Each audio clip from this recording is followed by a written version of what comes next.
I stand for. I feel good about what I stand for. And what I stand for is trying to protect my intellectual property and trying to protect what is me. So if doing that will make you trend, then so be it. So that's how I feel. And I'm sure that because you're trending, even though you don't like it that you're trending. No, I like it that I'm trending. But I don't like it for the fact that I may sue somebody before I will trend. Okay. But in suing somebody is trying to do the right thing. So if that is making you trend, then so be it. Please get it clear. Okay. So I've seen some feedback. I don't know how you're categorizing this feedback. What's it been like for you after the intent and we've seen the actual paper and all that? Tell us how people have received it. Mixed feelings. Of course, it's something that musicians wouldn't like to really do. If you're a creative person, it's something you don't really want to do because it's something that may let you lose some fans and may let you gain some fans. It's a 50-50 thing. So it's not something you genuinely wake up and say you want to do.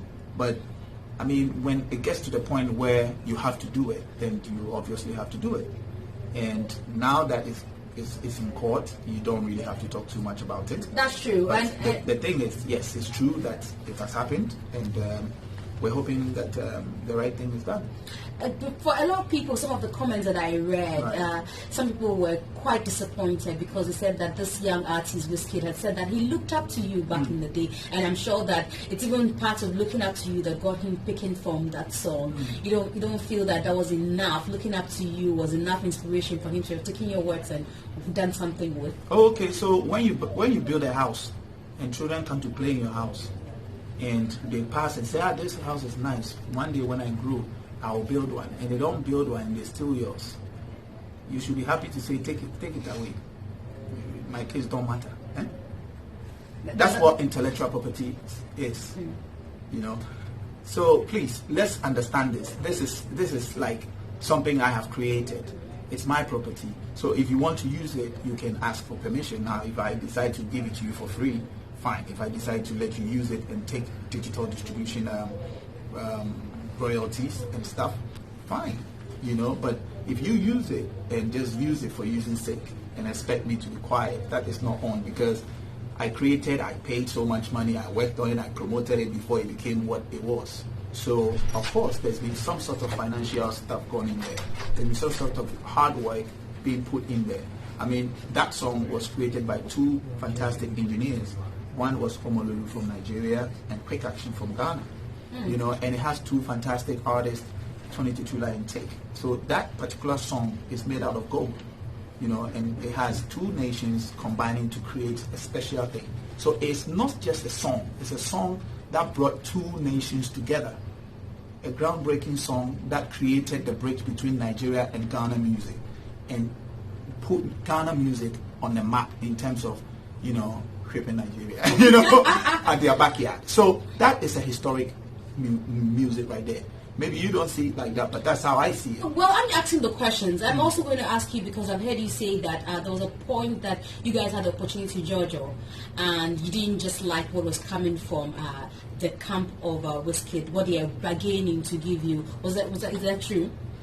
Yes, of course. You not just wake up and go and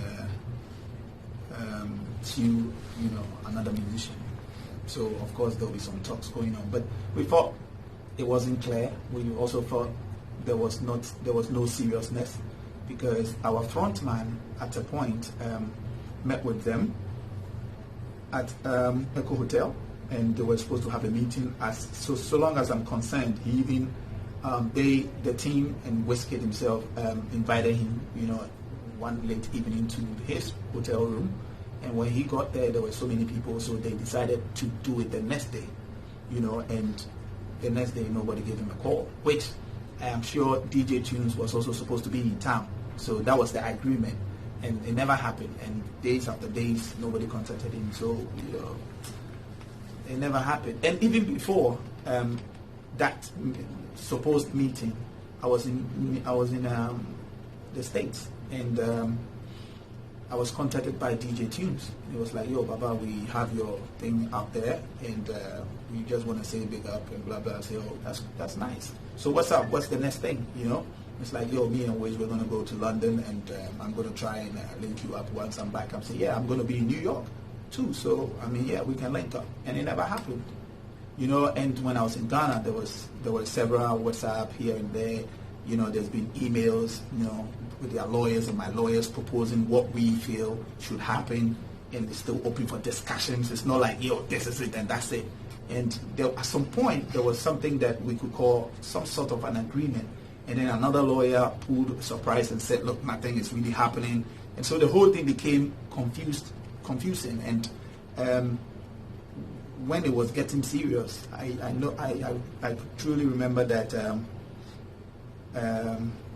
DJ Tunes contacted me, and we had a chat, and he was like, look, we're going to talk about this, we're going to sort it out. And every time he was going to get back to us with some structure, you know, decision, and it never happened. So we thought, look, we can't go on and on and on and on and just keep doing this for forever, you know. So let's come at a meeting point and break something. Let's have some sort of concrete, you know, agreement as to how we're gonna take this thing forward. And that is when, you know, Ayo was supposed to meet them at the hotel and finalize stuff, and it never happened. It never happened. That was when we thought, okay, let's serve him. Yeah. Now he's been served. Does it look like he's remorseful? Has he reached out to you guys to say, can we do settlement out of court? Yeah, I don't really care about that. You know, that is my back case. For me, the most important thing is just to make sure that what deserves me gets to me, or somebody acknowledge the fact that intellectual property is not like anything you can just pick on and just use at any time. It is something that is real, and people should take note and have that respect for it, you know, so that going forward, people can take it serious. Are you trying to make Wiz a scapegoat so that you're able to tell people that, look, this is how serious? No. There's nothing like a scapegoat. Why?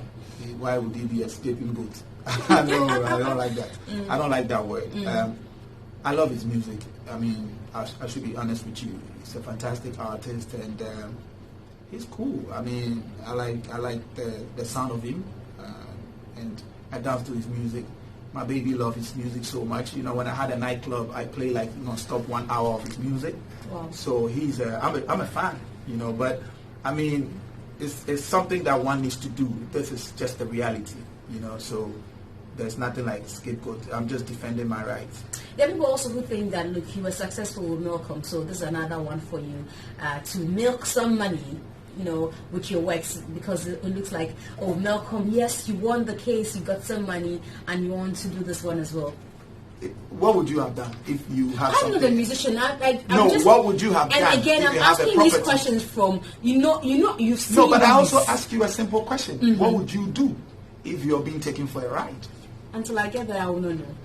Ms. G, if you buy a car, and you see somebody using your car, and the person is not reporting to you and using the car, wouldn't you go after your car? Would you have gone after the person if the person you knew didn't have anything to offer?